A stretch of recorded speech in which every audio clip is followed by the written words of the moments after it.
ॐ भूर्भुवः स्वः तत्सवितुर्वरेण्यं भर्गो देवस्य धीमहि धियो यो नः प्रचोदयात्। ॐ शान्ति शान्ति शान्तिः। Namaste my dear friends.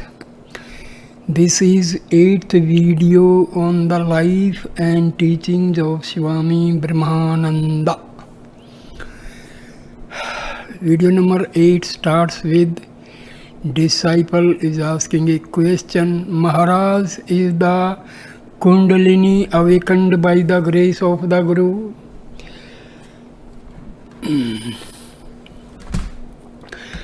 Swami Brahmananda replies, through the grace of the Guru everything can be had, even the knowledge of Brahma, but the grace is not easily obtained. You must work hard for it.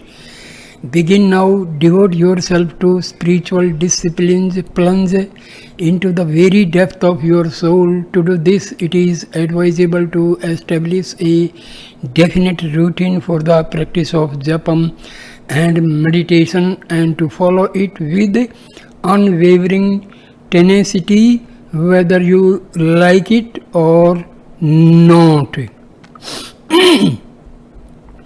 Maharaj, how are you progressing with your spiritual practices, disciple?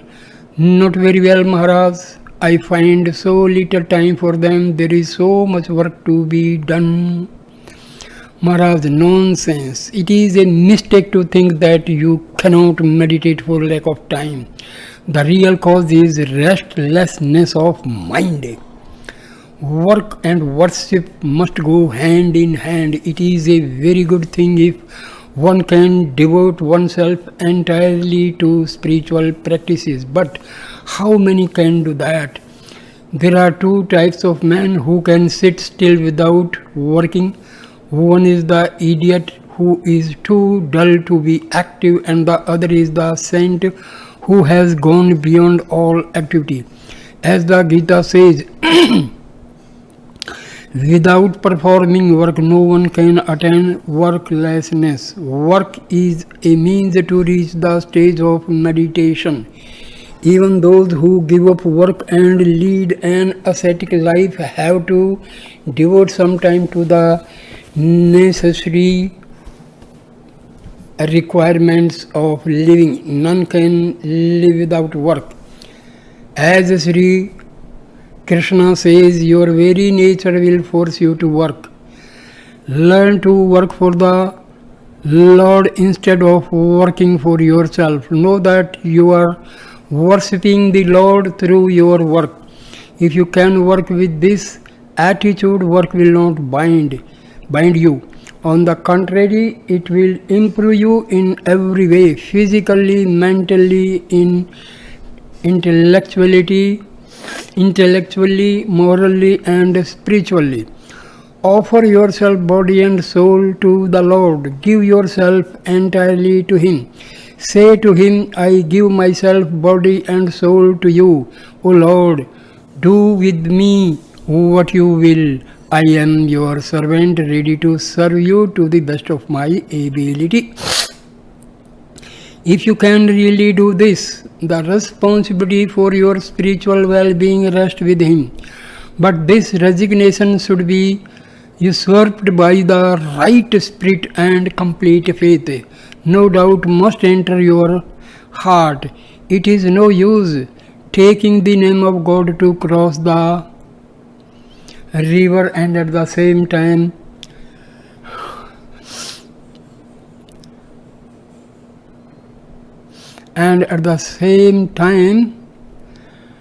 wringing your cloth to keep it dry. For 5 or 6 years after the passing away of our master, we led a wandering life. Then one day Swami Vivekananda called me aside and said, there is nothing in this wandering life. Work for the sake of the Lord. We worked hard in those days, but it did us no harm. Rather, it did us good. We had great faith in Swamiji's words. I tell you, you must have infinite faith in these two great souls, Sri Ramakrishna and Swamiji, and work for them. Work and worship must be harmonized. This at first may seem difficult, but one must try again and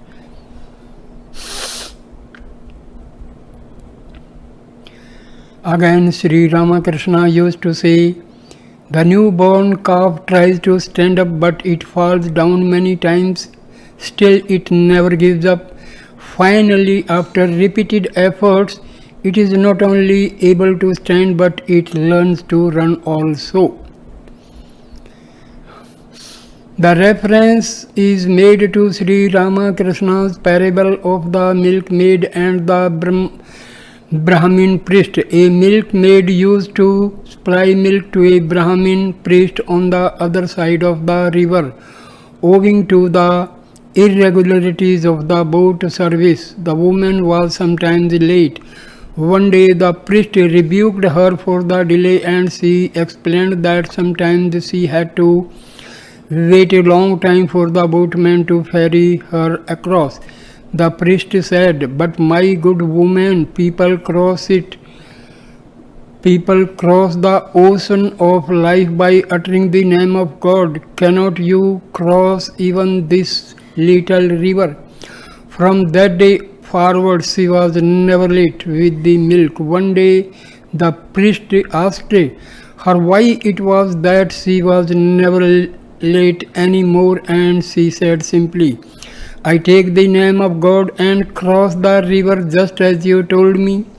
The priest was astonished and wanted to see for himself, so he went to the river with the woman and watched her as she uttered the name of God and started to walk across the water. Halfway across, the woman turned and saw the priest following her, timidly holding his skirt up on of the water, and she said, why is it, sir, that you are repeating the name of the Lord and at the same time holding up your skirt to keep it dry? Have you no faith? It is excellent training for the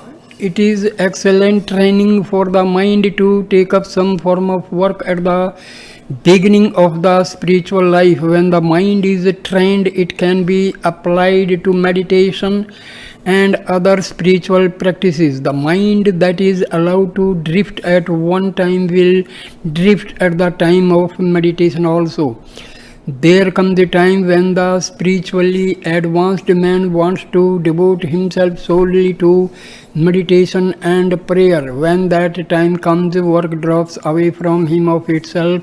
However, this happens only when the mind is spiritually awakened. If one who is not thus awakened should attempt to lead a life of exclusive spiritual practice by sheer effort of the will, it can last only for a few days. Then comes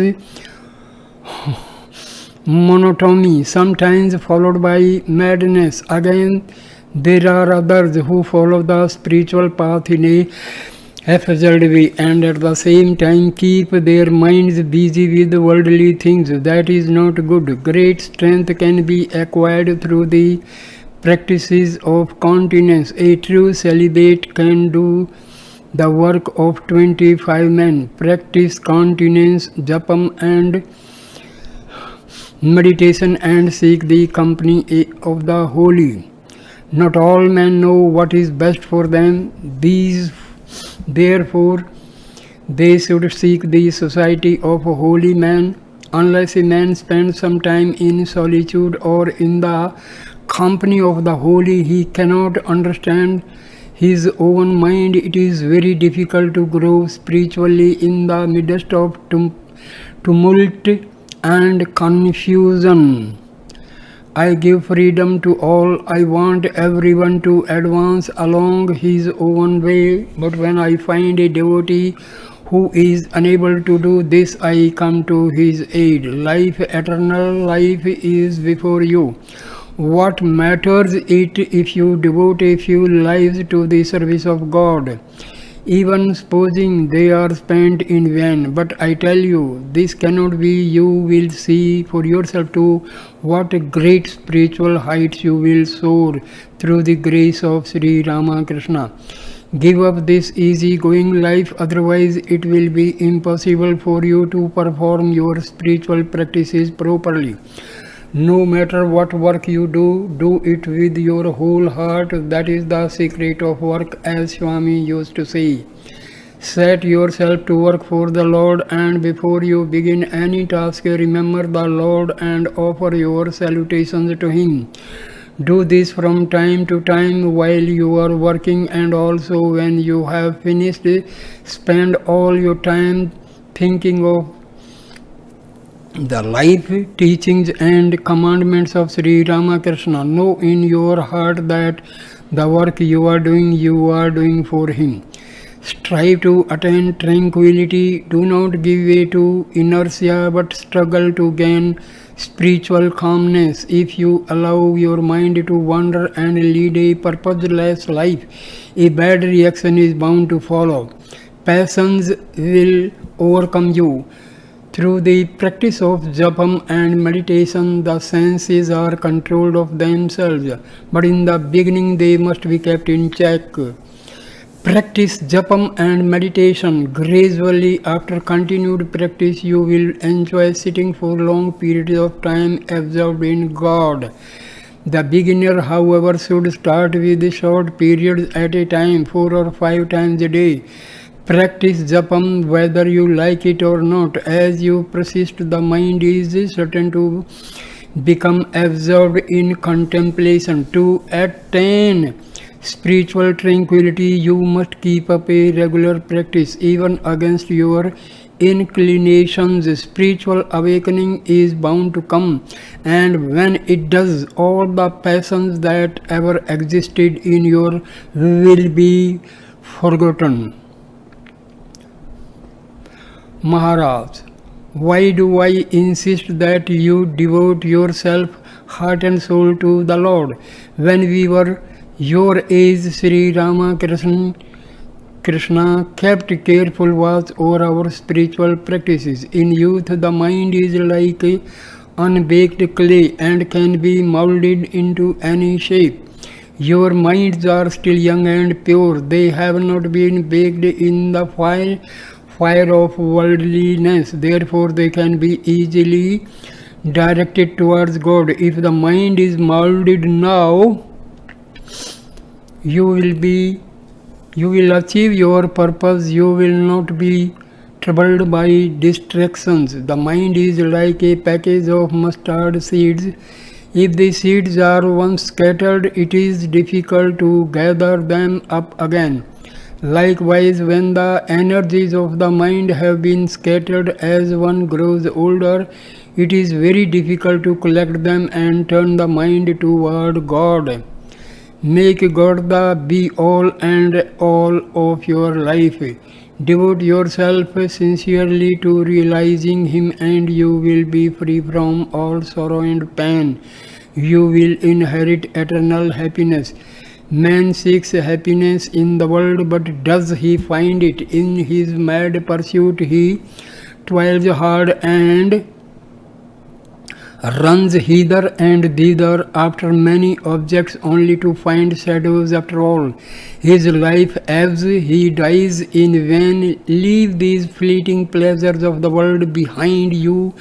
Give your mind to God, be devoted to Him, and you will find real happiness. Devote your mind to the world and to the pleasures of the world, and great will be your suffering. Devote your mind to God, and great will be your joy.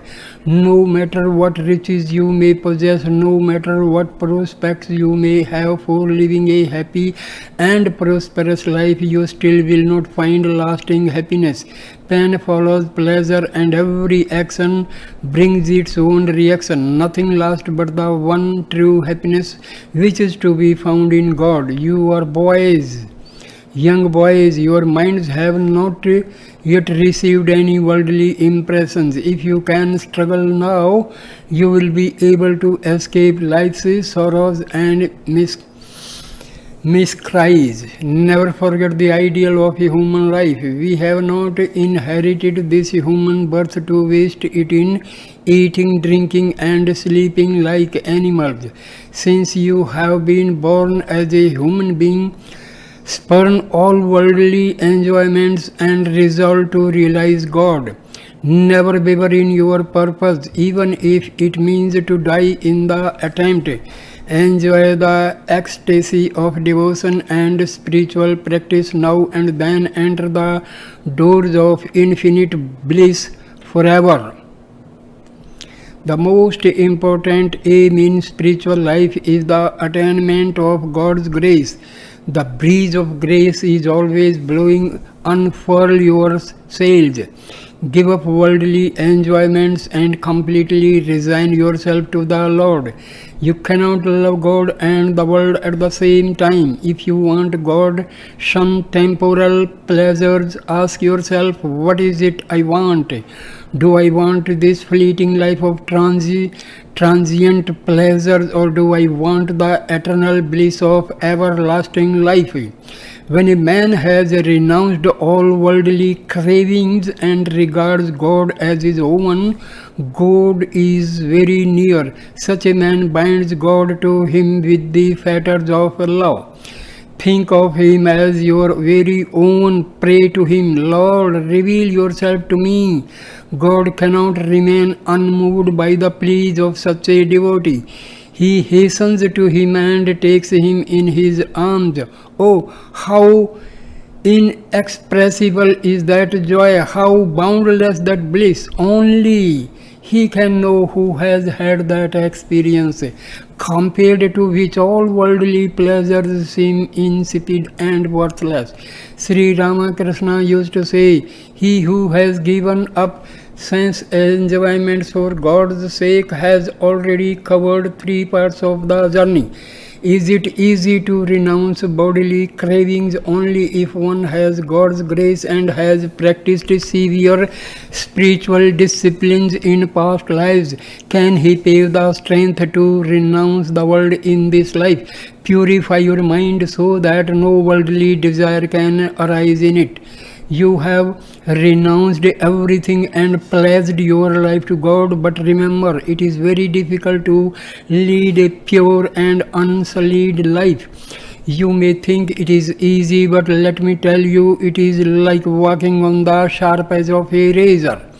Perfect continence is the sole condition of success in spiritual life, but it is difficult, even impossible, to practice absolute purity without love and faith in God. The world is full of passions and pleasures. Every day you will see 99% of the people rushing in mad pursuit after sensual pleasures. Your mind is in constant danger of the coming contaminated. Therefore, you must engage your mind in thinking good thoughts, studying good books, and discussing uplifting subjects. You must spend your time in worship of God, in service to holy men, and in contemplation. This is the only way to mold your character.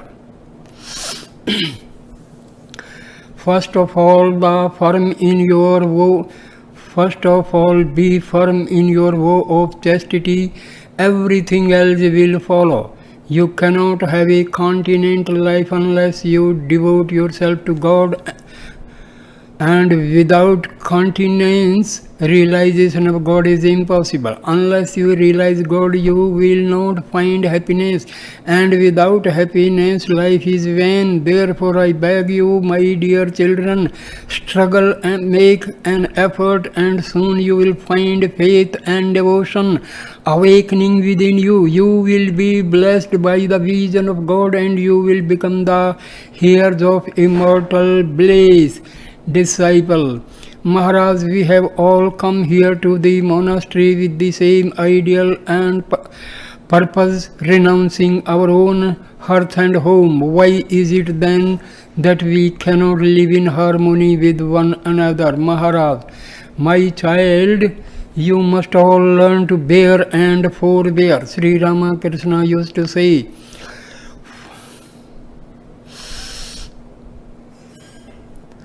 He who forbears lives. Even people living in the world have to bear many things. The great strength of character is to live in harmony with all. No one can find peace if he hurts another. Never utter one word that would hurt another. Tell the truth, but never tell a harsh truth.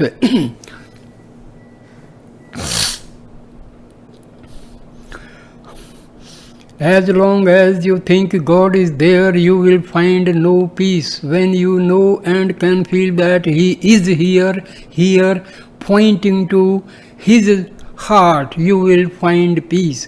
What is the use of wandering about from place to place? Have not you seen hundreds of such wandering monks, and what have they achieved? Are you to become like them? Swami Vivekananda founded this monastery towards one great and consider that try to live your life and mold your character accordingly. The spiritual practices of one single man are enough to make a monastery vibrate with holiness. On what a wonderful spiritual atmosphere there was at the Dakshineswar temple when Sri Ramakrishna was living there. The moment our boat touched the steps of the landing stage, we felt as if we had reached heaven itself, and what a wonderful love existed between us, brother disciples. Between you there is no such sweet relationship. A holy man should be sweet in temperament and should never speak harshly to anyone. I remember a holy man I once met at Vrindavan. He was a regular visitor at the temple. For a few days he did not come and I missed him. When he came again, I asked him the reason for his absence. He explained that he had had a sore foot one day in the crowd. The foot of another devotee had touched his and temporarily disabled him. I was deeply touched by the way that holy man explained the incident. He did not complain that he had been trampled upon by some careless person. To him every foot was the Lord's foot, and the Lord had placed his foot upon him. If only you could all be sweet and have love in your hearts, then there would be great harmony. You have to make the Lord the center of all your affections. In this monastery, you have so many opportunities to do Swami's work, you cannot always meditate. You are young, this is the time to practice spiritual disciplines. What can you do when you are old? Develop love in your heart and you will achieve everything. You have become dry. Where is your early enthusiasm? You seem to be quite satisfied with your present condition. But I tell you, do not remain satisfied with yourself as you are now. Become dissatisfied. Try to move ever onward in your search. Do not stop until you have found the diamond mine. You have taken refuge in Sri Ramakrishna. You first of all, the mind, which is the ruler of the senses, must be controlled. After that, the mind and the intellect must be merged in the Atma. When you are in the society of a holy man, you may think that your passions are dead, but do not be deceived. You are free of passions only after you have attained samadhi. Therefore, be always vigilant until you have transcended the mind.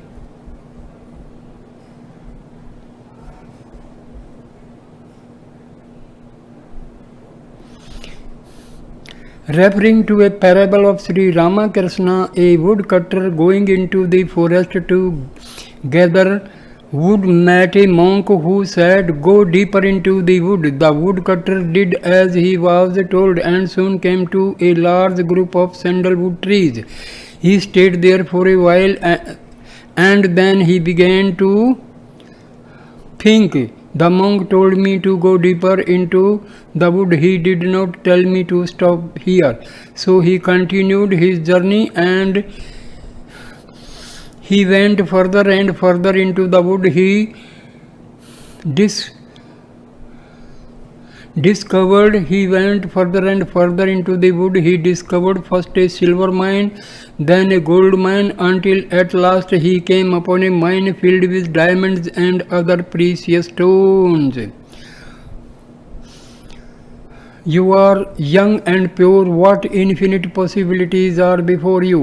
Why do you not try hard to follow our advice and learn to love and do the things we ask you to do? Learn to make your heart and your lips one, and let not your mind deceive you. Swamiji's ideal was liberation for one's self and service to mankind. With one hand hold on to the feet of the Lord, and with the other do his work. Maharaj, first of all, the mind, which is the ruler of the senses, must be controlled. After that, the mind and the intellect must be merged in the Atma. When you are in the society of a holy man, you may think that your passions are dead, but do not be deceived. You are free of passions only after you have attained samadhi. Therefore, be always vigilant until you have transcended the mind. God is religion is true. These truths are not preached merely to make man moral or to keep an orderly society. God truly is. He is the reality and can be realized. He is true. There is no greater truth than He. Be calm, tranquil, and self-controlled. Meditate 4 times regularly each day. The best times are early in the morning, at midday, at sunset, and at the midnight. Be steadfast in your ideal, even when the mind is restless. Keep up the regularity of your practices under all conditions. Study the Gita every day. By such study, the mind can be cleansed of all unnecessary thoughts and anxieties. This I know from personal experience. Devote some time every day to self-analysis. Ask yourself, why have I come here? Who am I passing my time? How am I passing my time? Do I really want God? Am I really struggling to find Him? A man's mind tries to deceive him, but he must not allow himself to be swayed by his mind. He must curb and rule it. Hold fast to the truth. Be pure-hearted. The purer you become, the more will your mind be absorbed in God. You will be able to see the subtle deceptions of the mind, and you will be able to root them out who are your enemies. Your own senses, but if you can control them, they will become your friends. Your mind is your only enemy, and your mind is your only friend. The man who analyzes himself thus can wipe out the subtle deceptions of the mind, and by so doing move rapidly along the path of spirituality. Plunge yourself into the practice of japam and meditation. The mind is gross and feeds on gross objects, but as you practice japam and meditation, the mind will become subtle and learn to grasp subtle truths. Practice. Find out for yourself whether there is really a God. A little physical austerity also is good sometimes. For instance, on the day of the new moon or on the 11th day after the new or the full moon, eat only one meal. Never waste your time in unnecessary talk. Remember God constantly.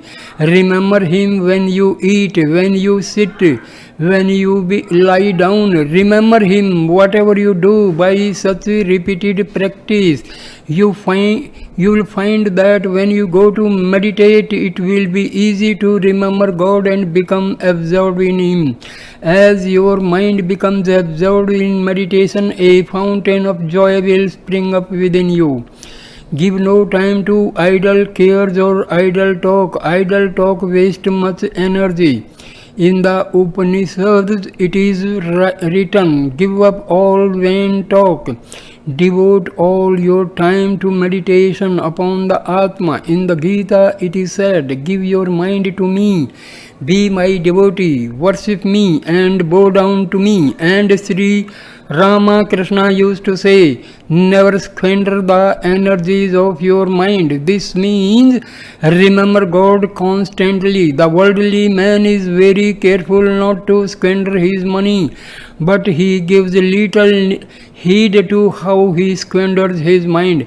There is nothing greater nor easier than the constant remembrance of God. Such a practice awakens the Kundalini. The veils of Maya are removed one after another and a new vision opens up. Then you will see the wonderful treasure that lies hidden within you. You will unfold your own divinity. As a general rule, a man's mind runs it downward like a river towards lust and gold. Name and fame change the current and make the mind flow upward towards God. The mind of Sri Ramakrishna lived always on the transcendental plane. Only with much difficulty could he bring his mind down to normal consciousness and to the things of the world. Japam, Japam, Japam. Even while you work, practice Japam. Keep the name of the Lord spinning in the mind's midst of all your activities. If you can do this, all the burning of the heart will be soothed. Many sinners have become pure and free and divine by taking refuge in the name of God. Have intense faith in God and in His name. Know that they are not different. He dwells in the hearts of His devotees. Call on Him earnestly. Pray to Him. Reveal your grace to me. Give me faith and devotion. Pray earnestly. Make your mind and your lips one. Cover everything with God. And as you learn to see Him everywhere, you will become humbler than a blade of grass. See Him in all creatures. Hear only of God and talk only of Him. Shun that place where His name is not uttered, as you would a graveyard. Repeat His name and meditation upon Him. He is our very own. He easily becomes revealed to us. There is the path of devotion and there is the path of knowledge. A devotee likes the form of God. He calls upon Him. He sings His praise. He chants His name and sees His shining form. Sometimes He weeps and sometimes He laughs. The followers of the path of knowledge seek for the light and they become illumined. However, one is not different from the other. In the end, the devotee and the man of knowledge become one. Ignorance is destroyed by following the path of devotion as well as by following the path of knowledge. The light of knowledge alone shines. What lies beyond the light of knowledge? He alone knows who goes beyond none else, and no one can reveal that. Have patience, infinite patience, until you reach the reality. In the primary stage, meditation is tiresome. It is like learning the alphabet. Gradually peace comes. There are boys who, after they have been initiated, complain to me that they are not getting anywhere. I do not listen to them for 2 or 3 years. Then later they come and tell me, yes, Maharaj, I am getting somewhere now. Do not be impatient. Struggle intensely for 2 or 3 years and your heart will be flooded with joy. Devotee, Maharaj, we are university students and have come to you for spiritual advice. Maharaj, learn to speak the truth always and observe continence. Devotee, We have been practicing breathing exercise. Should we continue these practices, Maharaj?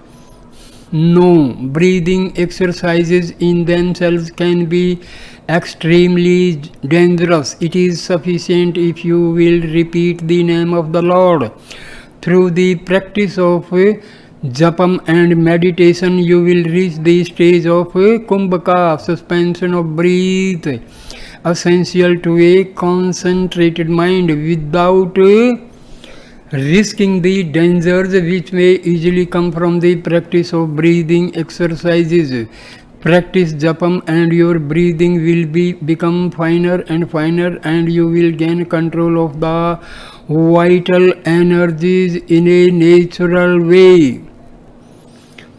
Maharaj, it is not an easy task to wholly surrender oneself, body, mind and soul to God.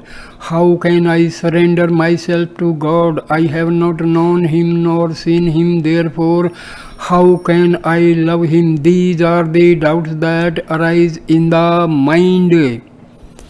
Once a man admitted to Sri Ramakrishna that he felt no inclination to meditate on God.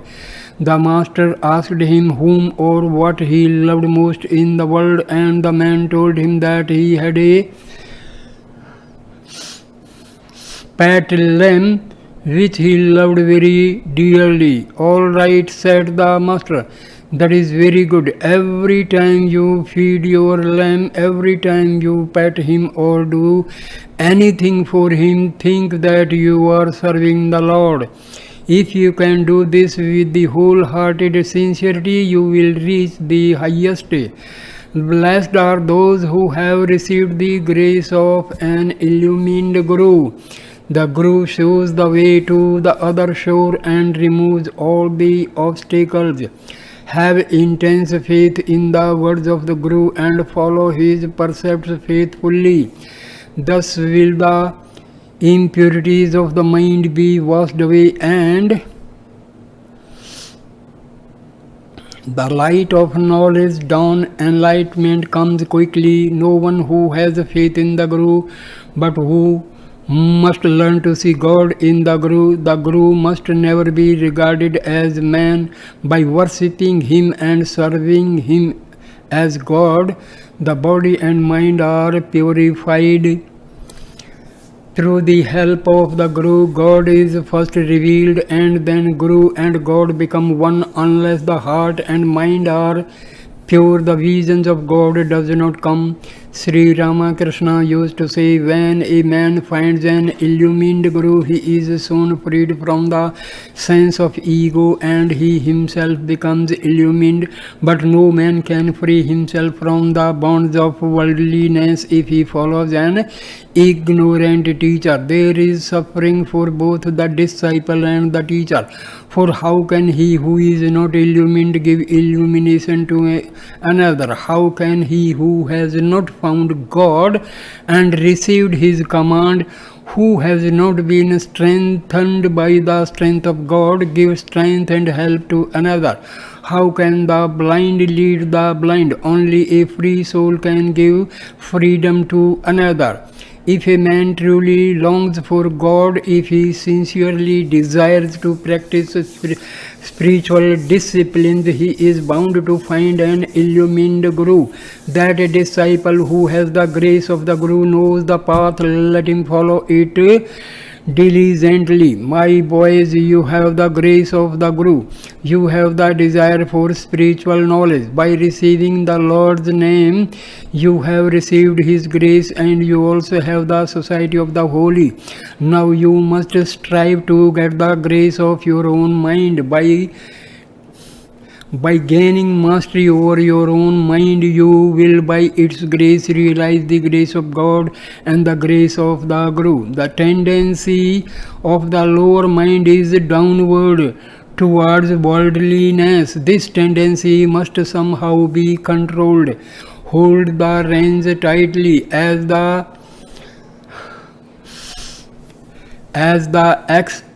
expert trainer controls and trains the elephant, so must you learn to train and control your mind.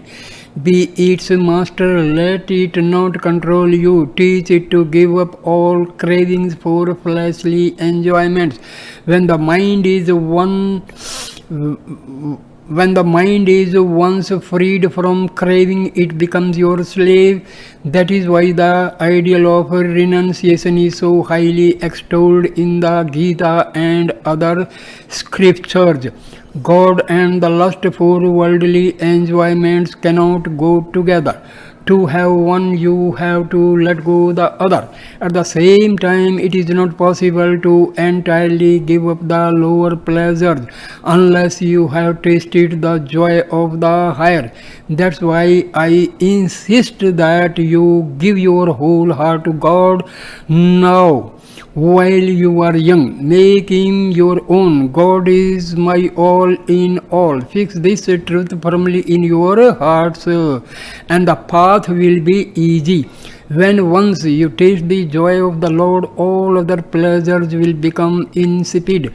Dedicate your lives to Him. Take refuge in Him only, and then let Him do with you what He wills. Maharaj, within each one of us there is free will. This freedom of the will is in reality the freedom of the Atma within. Sri Rama Krishna used to say, awaken the power of that self which is within you. After all, what is the meaning and purpose of spiritual practices and disciplines? It is to strengthen this will, the will to attain God in this very life. As the mind becomes purer, the will becomes stronger. It is downright laziness to relax this will and think that in some future time you will realize God. Think of Buddha, what determination he had. After years of searching, he finally set himself down under a tree, determined to realize God then and there or die in the attempt. That is what is needed. I tell you a secret. You may not fully understand its meaning now, but in time its truth will dawn upon you. And this truth is that every man's will and mind lead him progressively towards good. Some are led along thorny paths, some are led along smooth paths, but all reach the same goal. Knowing this, there are some illumined teachers who advocate the following spiritual discipline. Let go the mind and will, let them wander at random, but always keep vigilant watch, be the witness. Thus, if the aspirant really lets go and still keeps constant watch, even though for a time the mind may run after filth and vanity, in time it is bound to turn progressively towards God. Who can fathom the infinite moods of the infinite God? Whenever we try to express Him through your mind and speech, we limit Him. It is easy to do great deeds, the deeds that bring name and fame, but it is by his small everyday actions that a man's character is known. The true karma yogi does not work to gain publicity. No matter how insignificant his work may be, he throws himself wholeheartedly into the task, because for him his work has become worship of God. Everyone wants to do the work he best likes to do, but that is not the secret of work. Whatever work you do, whether you like it or not, know that it is the Lord's work and adjust yourself accordingly. Remember this, all the work must be done as worship of God. Give 3 parts of your mind to God and apply the rest to your work. If you can do this, your work will indeed be worship and your heart will be filled with joy. In In no circumstances, whatever you do, never give up your spiritual practices. If you give up the practices of japam and meditation and engage yourself solely in work, egoism is bound to arise in you and you will become the source of quarrels and disharmony. Someone broke a bottle. Maharaj continued, how careless you are. Where is your mind? With such a restless mind, nothing can be accomplished. Learn to perform all duties, great or small, with a concentrated mind. He who can concentrate his mind in action can also concentrate when practicing meditation. This is the true secret of work. First, learn to like your work, but do not look to the results. If you can perform every action as a worship of the Lord, then only will you like to work and feel no attachments to the fruits of your actions. In the Gita, Sri Krishna says that it is possible to attain liberation through work only, but in order to achieve this, one must have intense renunciation. You must also know that one can become a true karma yogi only after the attainment of liberation. All mental, physical and spiritual energies must be concentrated. Then only can you reach God. Be active, but keep the constant recollection of God. Faith, without God's faith. Without faith, none can attain God. He who has true faith has certainly reached God. If you have faith in one penny, it has value, but if you have no faith even in a golden piece, it has no value for you. He who has faith in God is freed from doubts. Without renunciation, there can be no faith, nor devotion. Renunciation is of the first importance. It destroys all ego.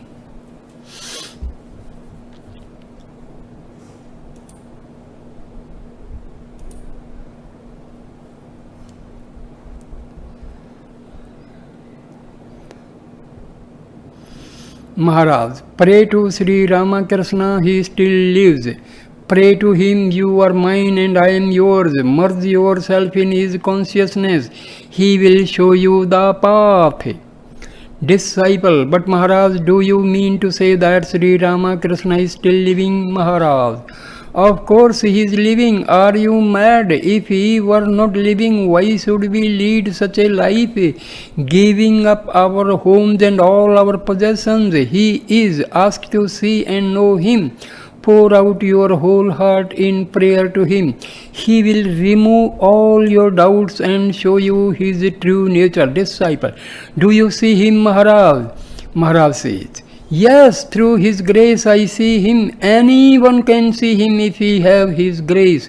But how many are there who love him? How many yearn to see him? It is not an easy matter to see him, God, without a harmonious development of the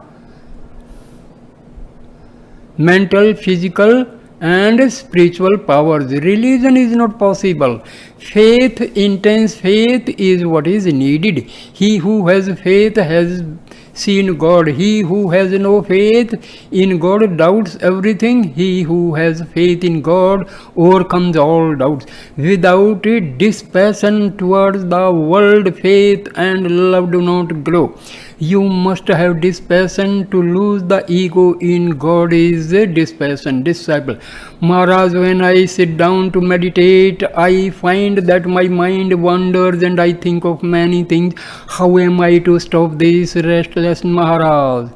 Just as the Ganges has its ebb and flow, so is there an ebb and flow in spiritual moods at the beginning, but later as you continue, there will come an even flow of the mind towards God. Try diligently to check this mad outward rush of your mind. You can do this successfully if you do not try to meditate as soon as you sit down.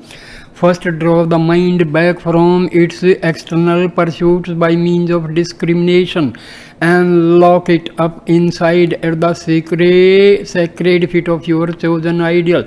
Then make japam and meditate. If you try diligently to follow this course for some time, the mind will naturally cease to wander. The way of japam is the easiest path to follow. By constantly performing japam, the mind can easily be made calm and steady, and finally it will lose itself in God. Therefore, I ask you to perform japam regularly and often, and at the same time meditate on the chosen ideal.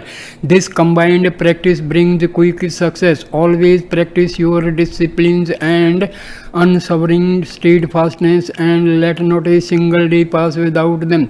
Whether you like it or not, sit down at the appointed hour every day. If you can continue your practice for 3 years with unerring regularity, I assure you that love for God will grow in you and you will feel yourself nearer to Him. Then you will be prompted from within to call upon Him and Him only.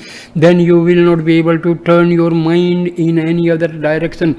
It is at the stage that the aspirant feels the joy of spiritual life within his heart. Without intense love for God, it is very difficult to practice spiritual disciplines in the right way, even after retiring into solitude. When you are alone, there is always a possibility of serious consequences. Therefore, two of a similar type and temperament should live together, so that mutual help and guidance may be given. Should any spiritual crisis befall one or the other at any time, but on the other hand, if there are more than two, confusion may arise. They may indulge in worldly talk. Such idle talk not only causes the mind to lose its higher tendencies and nobler aspirations, but makes it forget God. While undergoing intense disciplines, it is good to cut down the quantity of food to a minimum. Japam and meditation are not possible on a full stomach, because the greater part of your energy will be squandered in digesting the food and the mind will remain disturbed. That's why moderation in habits, in food, in recreation, in everything has been so strongly enjoined by the Gita. Yoga is not for the man who overeats, the Lord says, or for him who fasts excessively. It is not for him who sleeps too much or for the keeper of exaggerated vigils.